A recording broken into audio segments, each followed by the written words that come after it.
So if I'm at a 7, I'm agitated. If I'm at an Huh. 8, I'm not okay. If I'm at a 9, watch out. And 10, I am Watch out. yeah, Okay. that's where Yeah. I know, go Okay. sit down somewhere, get quiet, close the door, don't interact because Mhm. I'm likely to harm people in my Yeah. environment.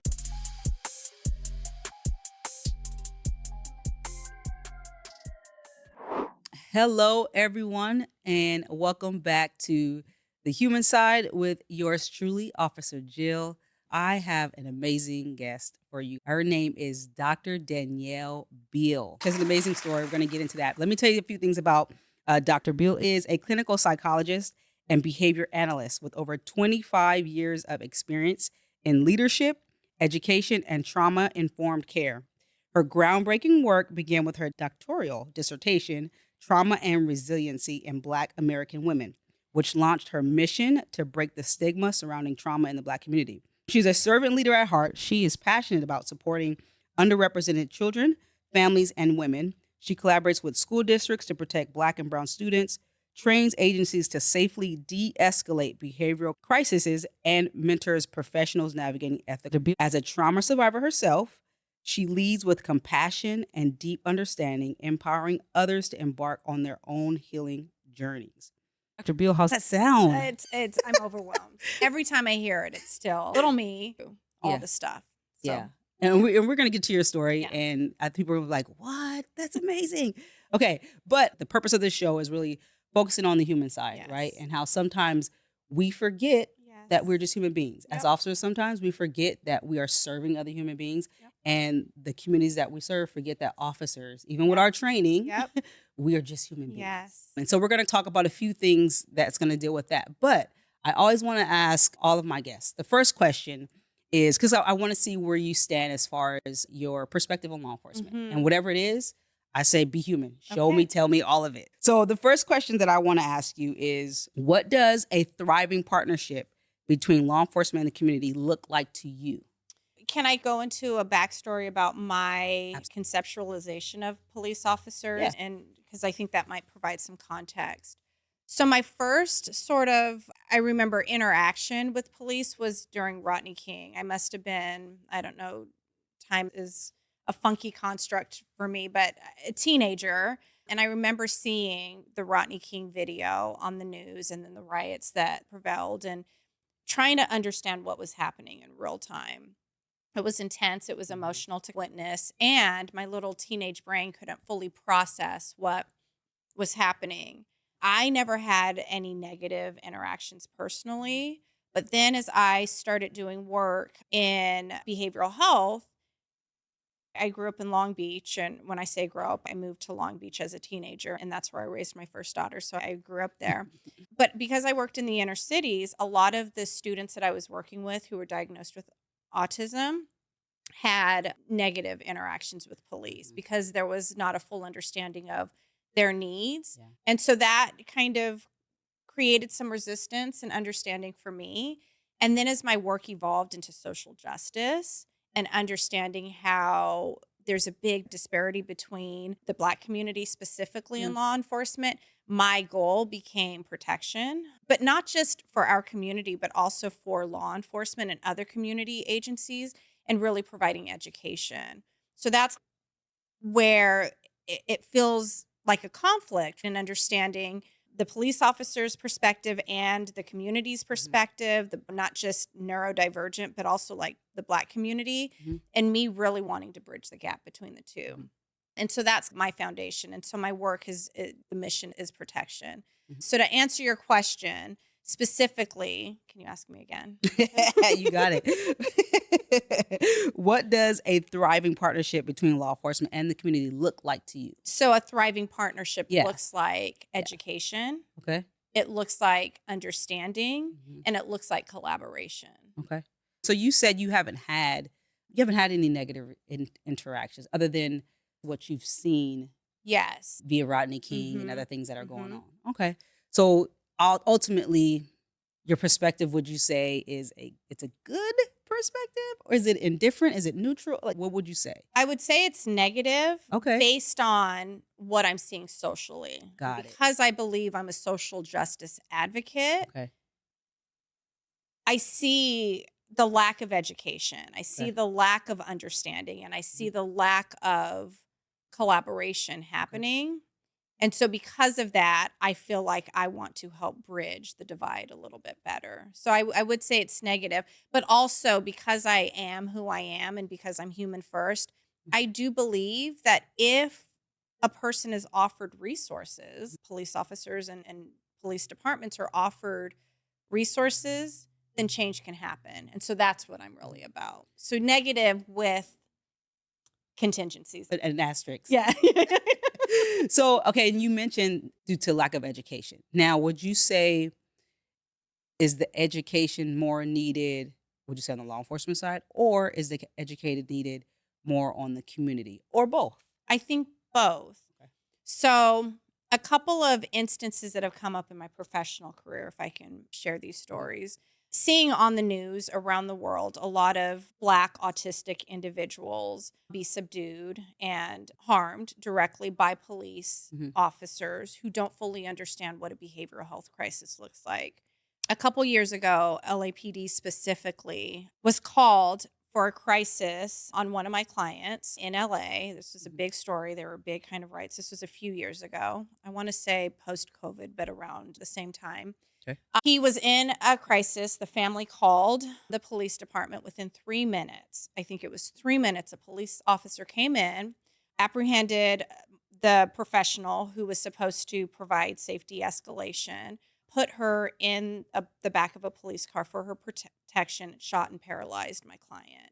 It was Mhm. horrific. It was horrific to watch the family go through this. Mhm. And it was devastating that there wasn't another resource that the Mhm. family could call other Mhm. than the police department. So Mhm. that's why I say both, right? Yeah. Education and parts of the community on how to access Other resources, yes, that understand the nuances in yeah. behavioral health crisis, Yeah. right? Psychological, psychiatric resources.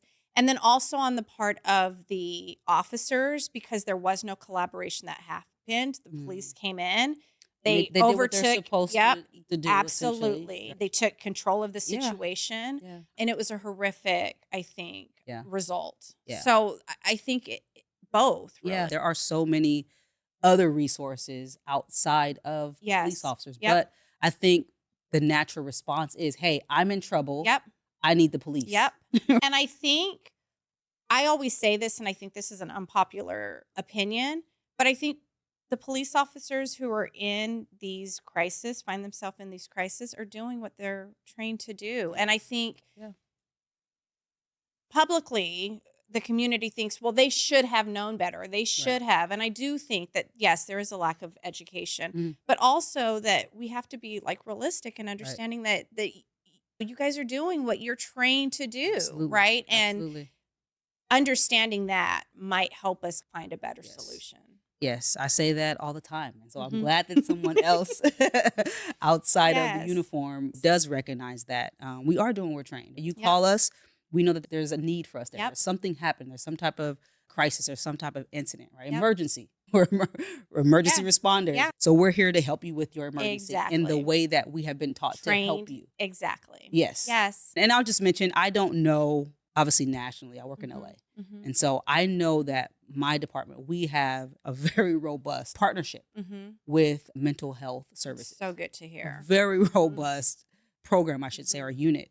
And so, and I want to encourage for other agencies across the country, like this has helped us Mhm. tremendously avoid a lot of Yep. issues because we have clinicians that work alongside us. Mm. We have a So good to partnership. hear. When they respond, Mhm. they help us. Mhm. They help us navigate that Mhm. scene. And so, yeah, I just want to throw that out there for those of you who are watching Mhm. your agencies. I cannot stress enough, if you do not have one, try to get that partnership going Mhm. because it helps you do your job better. Mhm. But yes, sorry, just a little public Can I service ask a announcement. question? Can I ask you about that? Absolutely. Do you guys work proactively? Do you guys work together reactively, like after a crisis has happened? Or do you have access to them in the moment? Like, how does that kind of collaboration work? So for us, our department specifically, we have a team that responds to the crisis. Okay. We have different teams. Obviously, we have the officers. We have patrol Mhm. officers who get Mhm. their initial call Mhm. when they see that it is a mental health crisis. Mhm. They contact our mental health unit, Okay. which they send out our team. Mhm. It's called Smart Team, and that Smart Team responds with an Very actual good. clinician. Mm. Okay. Who can Um, assess all of yes. the risks involved. Yep. Do they need to be placed on a hold? Is this just a Perfect. one-off? Mm. What is going on? Mhm. How can we serve this person well in their moment of crisis? Excellent. And another is the back end where after the incident is over Mhm. and this person may need additional care. Mhm. And then that's assigned to another unit Mm. called the case assessment manager team, which also they respond or they deal with that person with a clinician. Mhm. Right. And so, Yes. like I said, we have an amazing program Mhm. with our department. I can't speak for other agencies because obviously I don't work Mhm. there. Mhm. But what I was saying, that the thought that came to my head about mental health and crisis is I think for me personally, I have a soft spot for those who suffer with mental illness Mhm. because it exists in Yep. my family. Yep.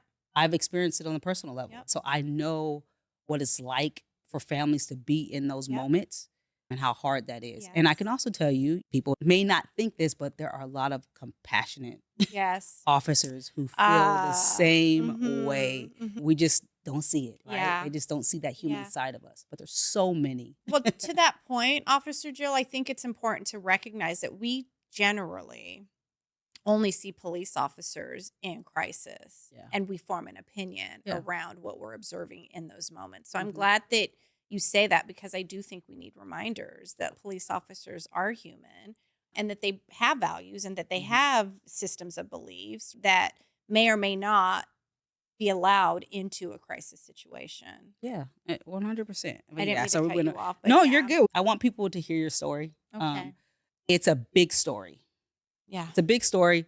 We might come back for part two because we can't get it all. Because y'all, it's a story, y'all.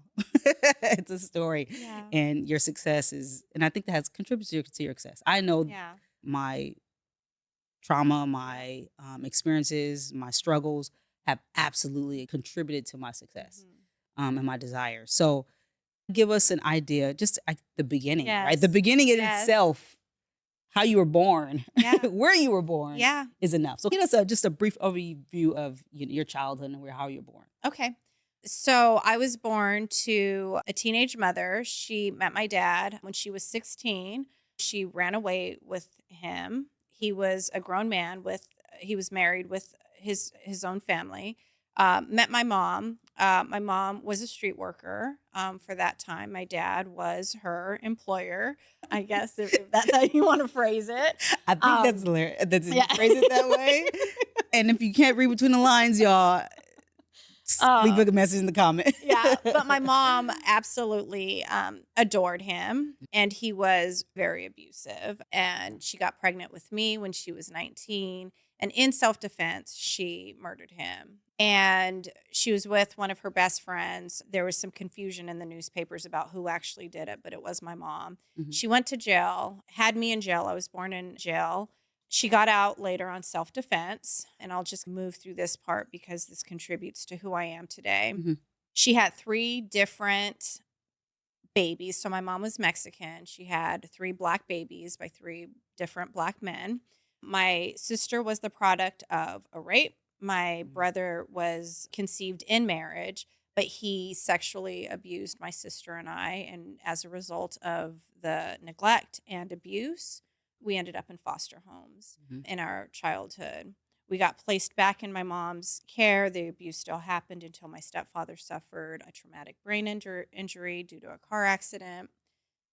Went to college. That's a whole other story. Right. Found myself at college. My very first semester, I got pregnant with my first daughter.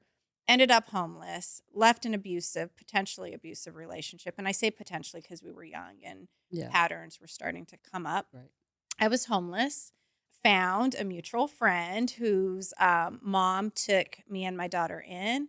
I finished school, ended up single parent. Oh, during this time, my mom died. So I ended up with my 11-year-old brother. I was 19, ended up with my 11-year-old brother. So I was homeless, had 2 children, found a friend who took me in, ended up graduating undergrad somehow, Yeah. ended up accidentally going back to get my master's. Ended up Accidentally. it I love really, that. truly accidentally, because it was not anywhere. I couldn't even fathom that I could go to Yeah. school. Yeah. I had a job that I loved, working in the community, needed a master's Yeah. to keep my job. So it was really a matter of survival. Mm. Accidentally started my own business, accidentally went back to school and got my doctoral degree, and really just accidentally fell into the community work, really through my own healing, Yeah. as I wanted to support the Yeah. community in their healing. Man, Danielle, every time I hear your story, Mm. it's wow. It's Yeah. awesome. It's awesome. Not that it happened to you, Yes. obviously, but your resiliency and how you've been able to accomplish the things that you accomplish. Yeah. You're a great mom. That is awesome. And Yeah. I just want to applaud you Thank you. for getting through it. Yeah. For getting through it. Yeah, it wasn't easy. And people ask, like, how did you? And I think really the catalyst was my mom dying. I think it was like my second semester in undergrad. I had my daughter, and someone said, "You need therapy. You're trying to go to school, you're managing all this stuff." Me adopting my brother was like impending, and they were like, "You need support." And so I went to Long Beach State University. There was a doctor there. Her name was Pamela Ash. I really account my healing journey to her. She said things that were hard. Mhm. She helped me get through the grief of losing my mother. She Mhm. got me through preparing to take on my little brother. And really, without her and that foundational kind of access to mental Mhm. health resources, Mhm. I would not have continued through Wow. therapy.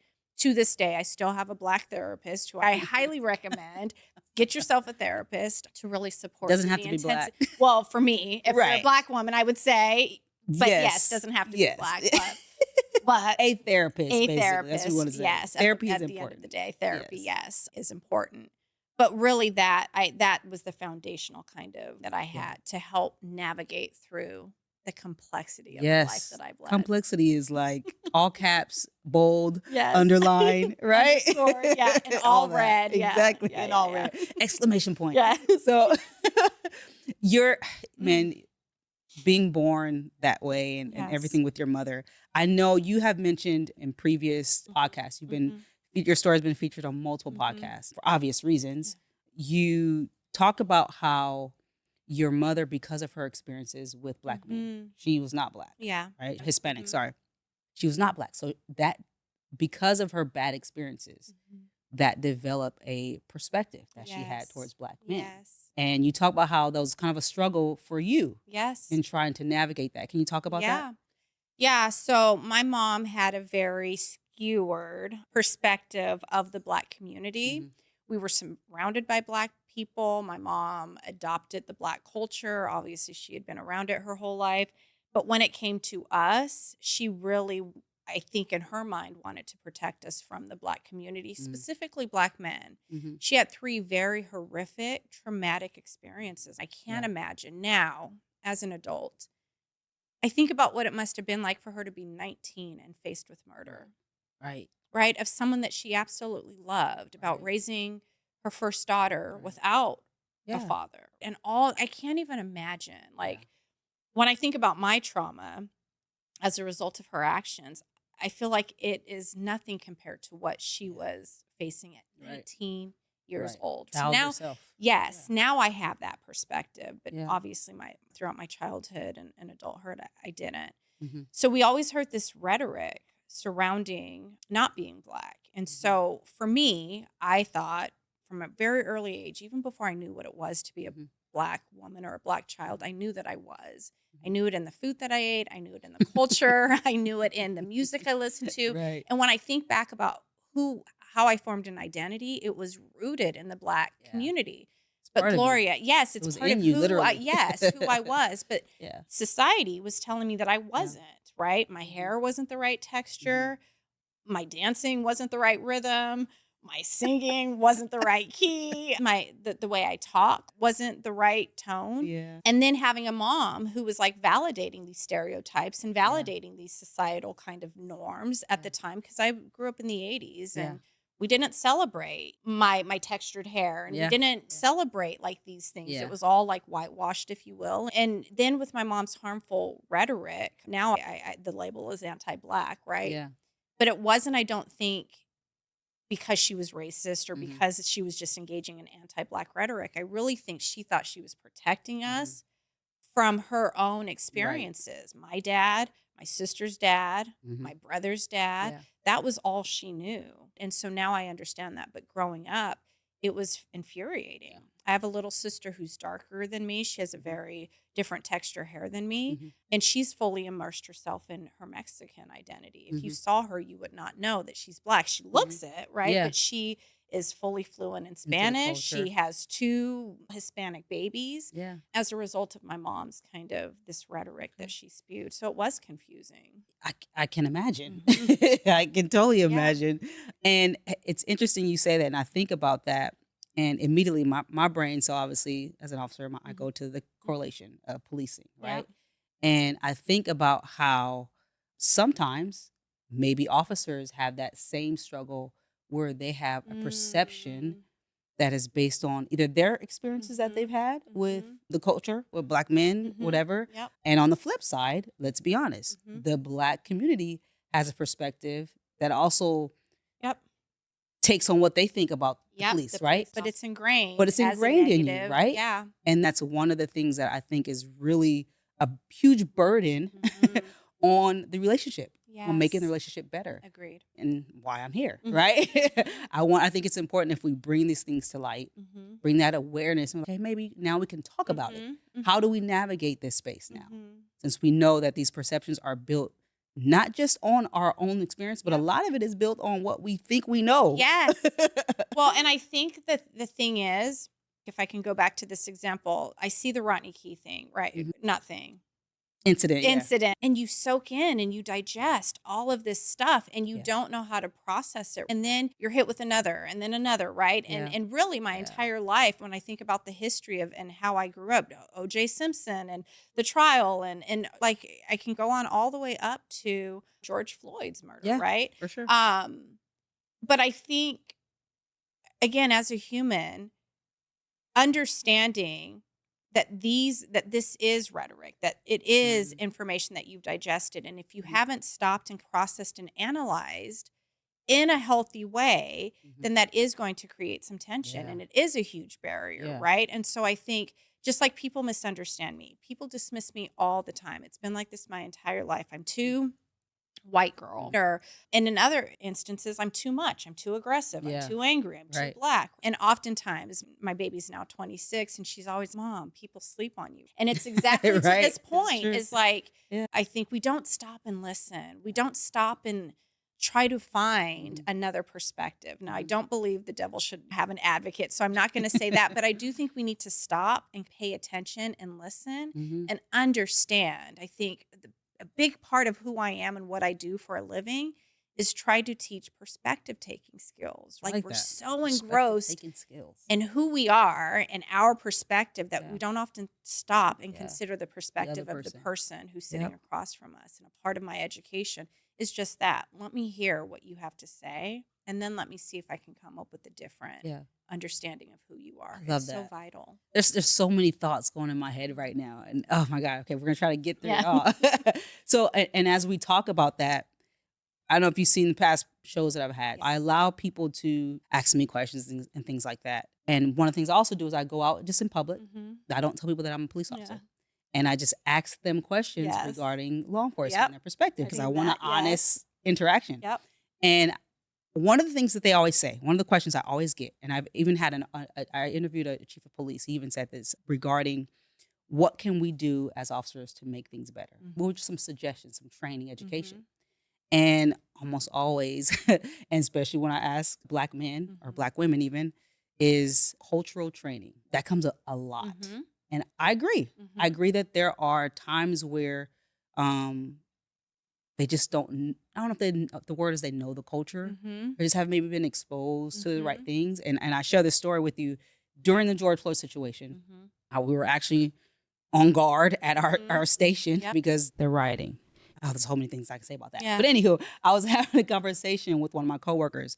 She's a white woman. And we're talking about the whole thing. Obviously, there were the racial dynamics of that. Mhm. And we were having just an honest conversation. I know her well, so we Mhm. can have that conversation. Mhm. And we're talking about, hey, I think one of the she asked me, what do you think some of the issues are, right? You're Mhm. Black, Mhm. obviously. Yeah. What do you think? I said, well, I think sometimes what happens is we hire, and I don't mean us specifically, my Mhm. agency, but I think just in general, Yep. you hire, let's say, you hire someone who Mhm. has not been exposed a certain culture, Yep.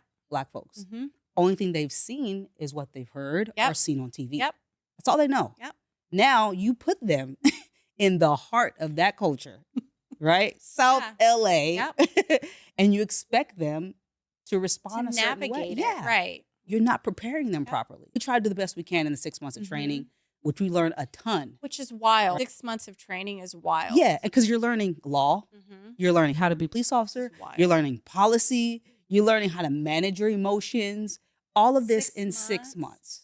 I had to do 24 years of Right, school right. to No, sit across from someone and help them yes. heal. Yes. This is Absolutely. wild It is. information. It Yeah. it is, right? And actually it's a joke that we say once you go get out of the academy and you Mhm. start, you're on probation, now you're really learning how to be a police officer. Wild. That's when Yeah. your learning really starts. And Mhm. I can tell you from Mhm. experience. You're Yeah. you're out there and it's like you're starting over again. Okay, Yep. what am I doing? Yep. I don't know what to do here. Yeah. Right. But the point I'm making is we were having that conversation and then she said, yeah, she agreed. She's like, I can totally see that and I agree. Mhm. I think it's a challenge. And I think it's something that we need to talk about more in Yes. the policing world. Yes. And it's not a diss. It's not saying, hey, you're racist. Yep. Just because that person has never been exposed Yes. to a certain Yes. culture, it doesn't make them a racist. It It doesn't. just means that they're Yeah. naive, and naive isn't a bad word, It's naive yeah. to the lived experiences of the Yes. global majority. Yes. And I Yes. think I can go on and on about this, but then we have to talk about access privilege, and we have Yeah. to talk about the lived experiences and how we don't intersect Yeah. enough. And Yeah. it can go on and on, but you're absolutely Yeah. right. Yeah. Absolutely That's right. it's a big topic. But it's Yeah. just it's always something that comes up, and I think it's something that I want to at least get out there, Mhm. and I want the officers. Okay, let me take a look at this. Yes. Yeah. And I will say, and I'd like to say this because I don't think people know this. Officers are willing to listen Mhm. and hear and Mhm. learn more than people know. Yeah. I just think Yeah. people don't give them the opportunity Mhm. or create a safe space Yes. for them to be able to do that, Yeah. as opposed to constantly criticizing. You're wrong. Mhm. But I hadn't actually thought about that perspective. Mhm. I can't imagine the scrutiny. Oh gosh, yes. I can't, I had never considered that. So thank you. Because, and I'm a person who always wants to hear like the difference in Mhm. perspectives. I want to hear these new, Yeah. because I think that's what helps us become well developed. I think Yeah. that is a part of cultural sensitivity and Yeah. understanding, Yeah. because I'm assuming we're talking about like the culture of a police Yeah. department, Oh the gosh, culture it's a of, whole different world. so I love hearing that perspective about the scrutiny that you Yeah. must be under. Yeah. And then when I think about like when I first saw you and I asked, are you on constant? Like you must be Yes. like 100%. And I can't imagine functioning, because as a clinical psychologist, when I'm sitting across from someone, I'm analyzing Mhm. constantly. And if you moved out of baseline, I would move out of baseline. Mm. That's, Yeah. I'm modulating You do people's exactly what emotions. we do in a Exactly. different But I area. can't imagine having to do that and fearing for the Yeah. safety and the protection of Yes. not only myself, but for the people who are in my environment. Yes. It's absolutely astounding Absolutely. to me. And we can go right Yeah. into that. Let's talk about one of the things that I focus on here is promoting health and wellness for officers and Mhm. making sure that we are aware. Mhm. What we do is not normal. Mhm. Let's be honest. Yes. It's not. But it has to be done, Mhm. right? Mhm. Officers are taking that responsibility on willingly. We know what we're stepping into, Yep. right? We're not saying, hey, we don't wanna do this, we'll do it. But we also don't consider the amount of trauma that we're Yep. exposed to On a daily basis. Mhm. Just putting on that uniform Yep. and going out in public, you are now in a war zone Yep. mentally, Yep. physically. In that moment, things can change Mhm. literally in seconds. And so, and how we navigate that. And Mhm. so, I want to talk about one of the questions I want to ask you, and you just Mhm. mentioned, what's some advice that you Mhm. can give to us? I never, even what you just said, when you're sitting down with someone, a client, Mhm. you're analyzing, Mhm. right? Constantly what's your next Not just response. a client, anyone. Or anyone. right? Okay. Just as the nature of who I You just am do and the it. skill that I have, I can see. I'm temperature checking Yeah. all day long. The lady at the grocery Yeah. store, the guy, Yes. the guy. Oh I God, just watched this yes. movie Unhinged on Netflix with Russell Crowe, and I'm assessing the guy in the car next to me like all the time. Yes. Yes, That is exactly what we yes, do. But for you, you're not adding the idea of violence, yes. guns, Yep, you know what I mean? yep, A crime being yep. committed. Well, that's the difference. We hmm have to add that The additional burden. safety. So, as a professional, right? You have dealt with all type of things dealing with trauma. What advice could you give Mm-hmm. officers who may potentially watching this, or someone who has family who are hmm officers or watching this? What could you give us that could help us navigate? Yeah. I know one of the biggest things you're saying, and hmm I say it all the time, is hmm awareness, right? But let's talk about that. Yes, absolutely. So a lot of my education focuses on self-awareness. So I'm Mhm. just going to change your word a little bit to Okay. self-awareness Okay. because I think as professionals or as humans, we are prone to knowing about someone else's stuff. Like we can Hmm. easily be like, "Oh, that person was tripping." But we don't say that about ourselves enough. So I think No. self-awareness Right. is absolutely crucial. And if you don't know who you are and what you're about, I would say go sit down somewhere and figure that out. Yeah. It's crucial. Yeah. So part of self-awareness is understanding your baseline. I talk about this all the time. So what is your baseline or homeostasis or center of being okay? If you don't know what that is in yourself, get to know Hmm. what that is. So, what temperature are you okay at? Think of it like a temperature gauge. And so, for me, I have a scale from 1 to 10, Hmm. and I can function at a high level anywhere between a level 4 and a level 6. Okay. That is when I am optimal, right? And Really? I am at Okay. my best. A Okay. 10 is I'm highly anxious. I am highly Okay. I see. Okay. Yep, I'm Gotcha. highly anxious. I'm not processing because I am in crisis. And so when I say Mm. crisis, when I talk about crisis is anything outside of baseline. Okay. Okay? So if I'm at a 7, I'm agitated. If I'm at an Huh. 8, I'm not okay. If I'm at a 9, watch out. And 10, I am Watch out. yeah, Okay. that's where Yeah. I know go Okay. sit down somewhere, get quiet, close the door, don't interact because Hmm. I'm likely to harm people in my Yeah. environment Yeah. because I'm not okay. Yeah. And anything below that is more internal. I'm depressed a little bit, right? And Mm. that's not good either because then I'm highly emotional and I'm Right. extra needy and I'm asking you to do things that Mm. I should be doing for myself, Hmm. right? I have spent 30 years of this healing journey learning what my skill is, what my Mm. baseline is. And if I'm not functioning at that level, Hmm. I'm not in anyone else's face Yeah. because I can't be supportive Can to be someone helpful. else. Yeah. And so that would be my next kind of piece of advice, not just for police officers, really for high level professionals who Hmm. serve, Hmm. right? And this is, I think, such an efficient and effective part of leadership Hmm. is knowing who you are and what you can tolerate. If you don't have capacity, then you should not be standing across from someone else who needs real support. Right. So that would be my advice is knowing what that is, Okay. Self self-awareness, awareness. and knowing what your scale Okay. to function and serve other people is. Okay. And if you're not doing that, figure out what it is that you need. So at each number that I operate in, I know exactly what I need. Hmm. I know when I need to call on friends. Hmm. I know when I need to get by myself. Hmm. I know who to call for what is coming up. I know what my body needs, right? Hmm. Another thing that I'm as a part of this is ask yourself 5 things. Have you had enough water? Hmm. Have you had enough food? Have you had enough sleep? Right. Are you breathing? And are you taking medications? Yeah. Should you be Should you have, if you have medication you're yes, taking, are you taking them? yes, and or are Yeah. you doing drugs that are Yeah. affecting, right? Then don't. Yeah. Finding out those things and then working to Yeah. depending on where your skill is, Yeah. get yourself what you need, Yeah. I think is huge, Yeah. right? And if you haven't figured that out, then you can't be trying to solve the Oh world's man. problems or the community's problems. It's crazy because those three things that you mentioned, the eating, the sleeping. It'll solve so much. And the problem is there's it's a lot of times it's impossible Yes. to get that for our line of Yes. work. You know what I Yes. mean? Like on average, an officer is getting 4 to 5 hours of sleep. Mhm. I can tell you for myself, right? On Which is average. scary to Yeah. think about, Yeah. Jill. That is Absolutely. scary to think It about is. It because you are at the is. top. I think It police is. officers and clinical Yeah. psychologists are at the top Yeah. of caring for people. Yes, and they're in trauma, right? In Yes. very difficult Yes. spaces. And this is one of the reasons why I wanted to do this show as well. Mhm. I want to bring awareness to the fact that we as officers, we Mhm. need more support here. Yes. There is I do go I go to therapy. Mhm. I had an incident where Good. I had a panic attack. Mhm. It was just too much Mhm. a Mhm. few years ago, and I broke, right? Yep. And anyone Yep. me, Yep. I come from a strong family. I'm a Yes. strong woman. Yes. My coworkers, they know I'm a very strong physically, Yes. emotionally person, but Yes. everyone has a breaking point, Yes. right? And so I go. And one of the things, and I worked a lot of different units. I used to work a unit where I used to investigate child pornography. Mm.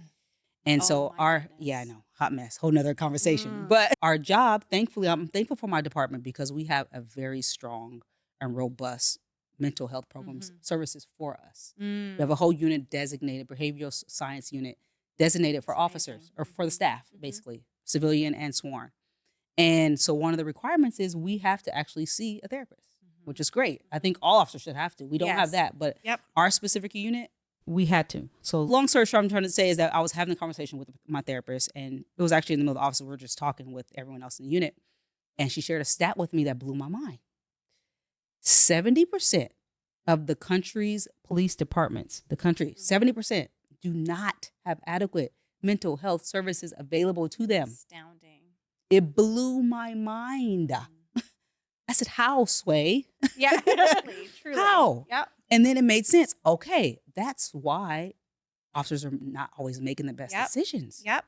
Not Mhm. because they're racist, Yep. not because they don't know what to do. It's because they're having a difficult time processing the Yes. trauma and making Yes. these decisions when they're not fully well. Something Yes. as simple, like I said, eating, Yes. sleeping. Yep. Yep. We aren't getting all that, That right? is it's an astounding statistic. And so a part of what I'm very curious about is how do we embed protection prior Yeah, to going out, yeah, throwing yourself into a crisis situation, which then throws you into yeah, crisis, right? How do we offer these supports yeah. proactively?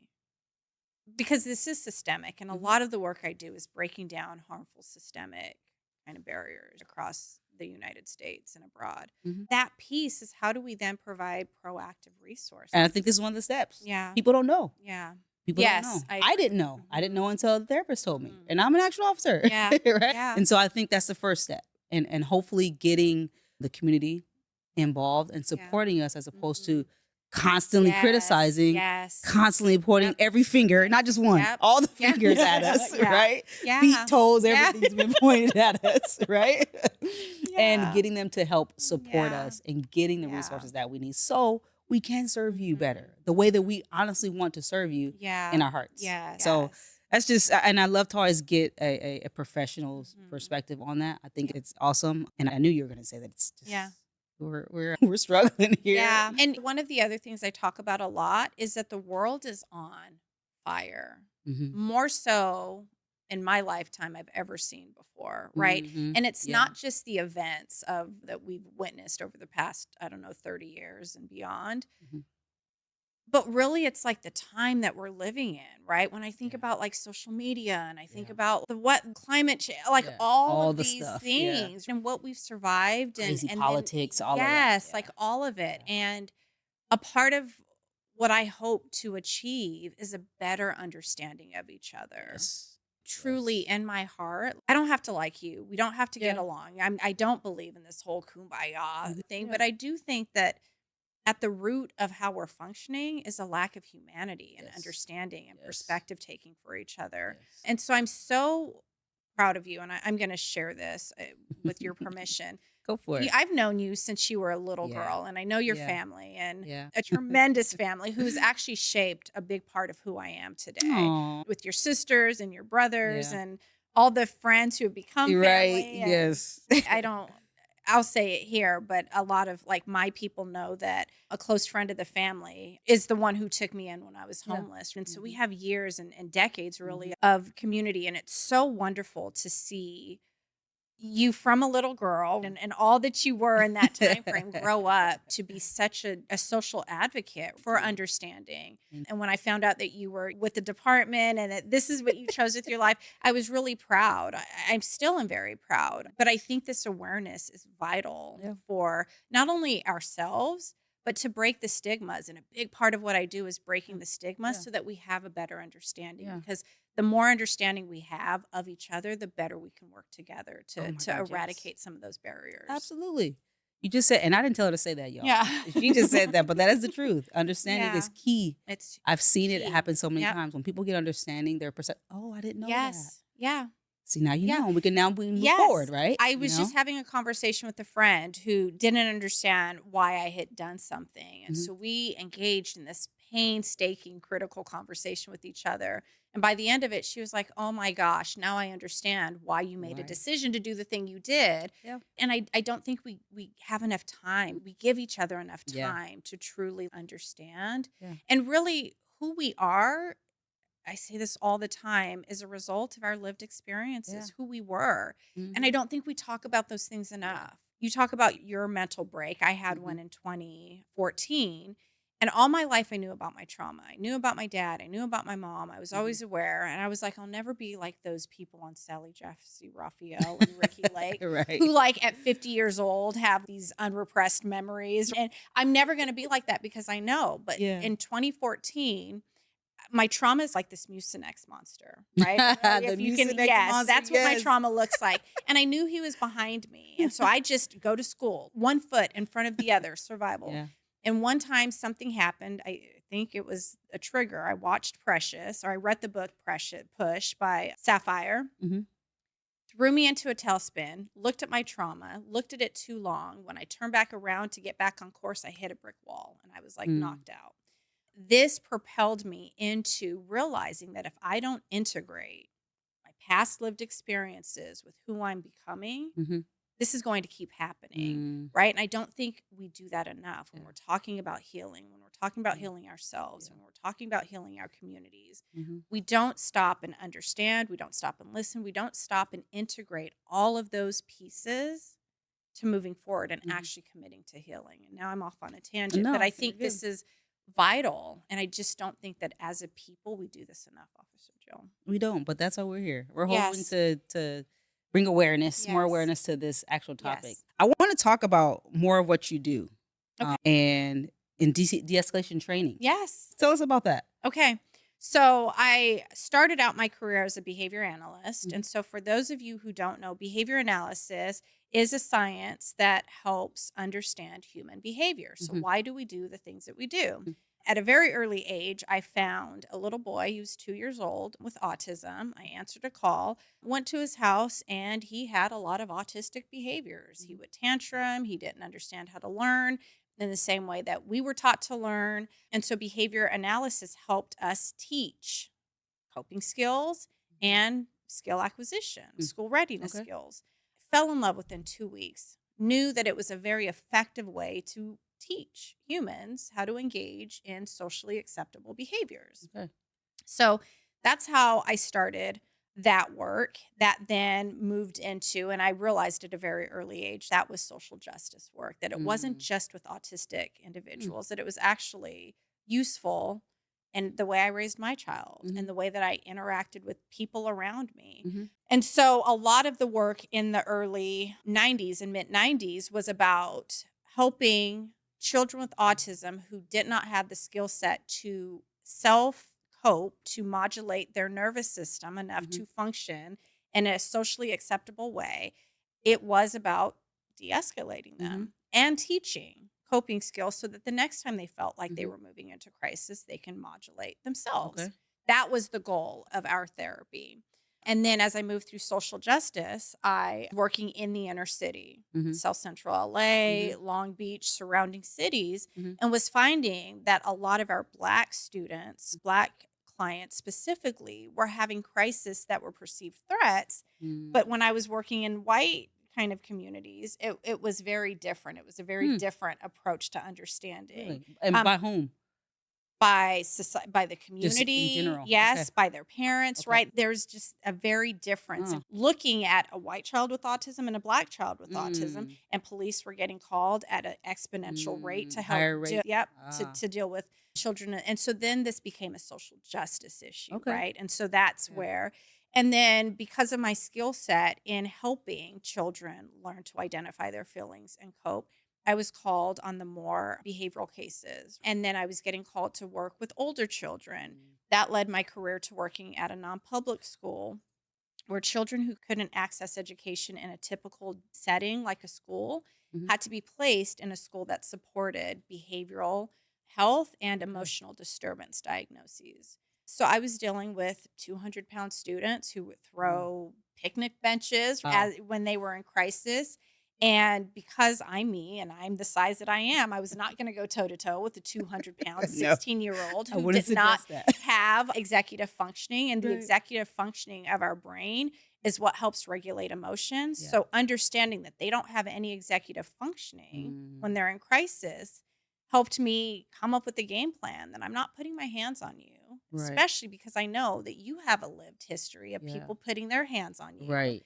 which is right, making it worse. So Mhm. I'm Yep. going to deal with you with respect and Mhm. integrity. Mhm. Um, and accountability for the actions that I'm bringing into Yeah. this crisis situation. And I'm going to help you de Yeah. escalate safely.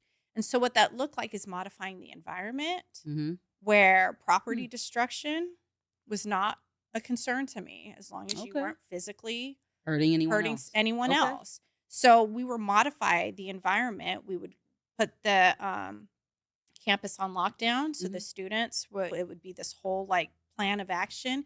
And it was a big open space. And Hmm. sometimes it would take 15 minutes to safely de escalate. Sometimes it would take hours. Mhm. Sometimes we'd have to call the parents after hours to come pick up their child. But really, it was about understanding what was happening, negotiating how to get a need met, Mhm. and then working on correcting the behavior because this is a whole part of the behavior analysis science Mhm. so that once they were calm, we can renegotiate and give them Figure what out. it was they needed. But a part of this strategy, Jill, really doesn't involve the steps necessarily. Mhm. It involves a lack of ego. It Okay. involves a Yes. better sense of understanding what is at the heart of this behavior, Yeah. which is an unmet need. Need. Yeah. It is a Yeah. part of understanding that there is not efficient communication to state what is needed. So, Mm. part of my role is providing a way to communicate so that they can articulate that. I can remove my ego in Yeah. all of this and support them at their need. Oh gosh. Yes. But I can only do Yeah. that if I'm at baseline. Yes. And if I'm not Yes. at baseline, I can't. And so it's this Yes. whole cycle. So that really is the work that I do. Yes. Did I answer your Absolutely. question? And it goes back again, like Yep. we were talking about, right? With obviously de escalation is a huge word Yes. in law enforcement. Yes. And I've mentioned to you is that it's nothing, I hate to break it to you guys, this Yeah. is nothing new to us.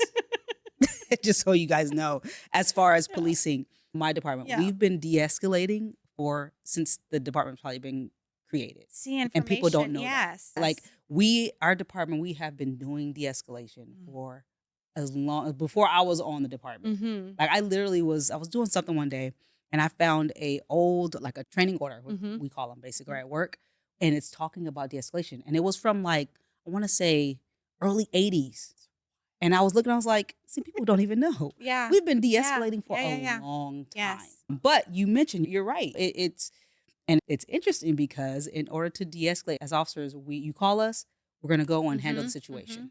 And sometimes the Mhm. ego can get involved in there Yes. where you're like, hey, I told you I'm Mhm. giving you direction. And not necessarily even with someone, or maybe with someone who is struggling with autism, Mhm. right? And they just Mhm. don't Mhm. connect the dots, Mhm. the officer. Mhm.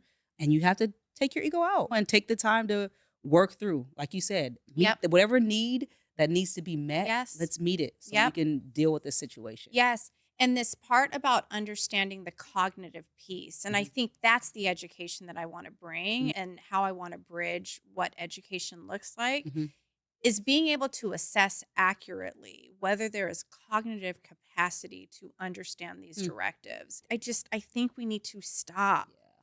and better assess. And I think this would be my advice for police officers. And I know you don't get that time, right? I Mhm. know you're faced with Mhm. split second decisions, Mhm. but this is crucial, I Mhm. think, in bridging the relationship Mhm. between police departments in the autistic community and even the Mhm. Black Mhm. community is being able to accurately assess what's coming up and, Mhm. and who's sitting across from you. And I Mhm. know that you can't always, time is a privilege and it's a luxury, Yeah.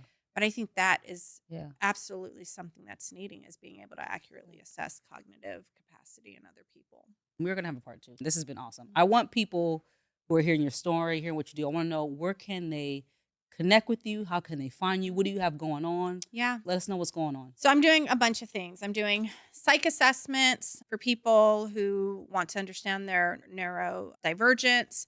I am supporting survivors of trauma and PTSD. I'm working with professionals. I'm doing organizational kind of leadership Mhm. development.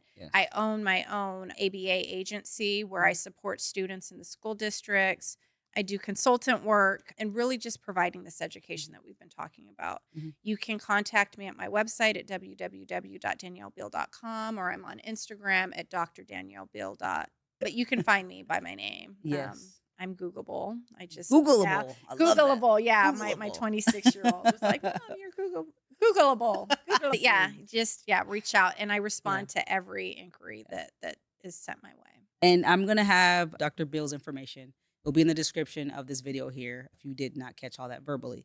But listen, oh my gosh, we are definitely gonna have another conversation because Yes. I know you do a lot of work in leadership, Yes. and leadership is a huge part of policing. Yes. Every single officer is a leader in some kind of Yes. way, whether there's a Yes. sergeant Yep. to the Yep. probationer. You're Yep. a leader and you're I agree. expected Yep. to act in that way. So, but we're Yep. gonna talk about all of that Yes. another day.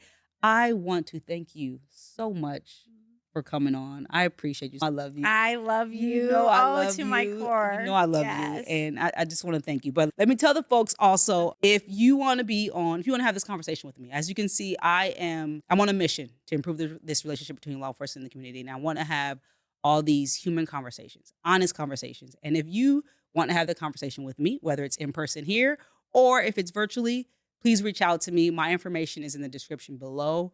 What did you like about this episode? What didn't you like? Leave a comment. I want to hear from you. What more do you want me to talk about? Are there any other topics that you want to hear?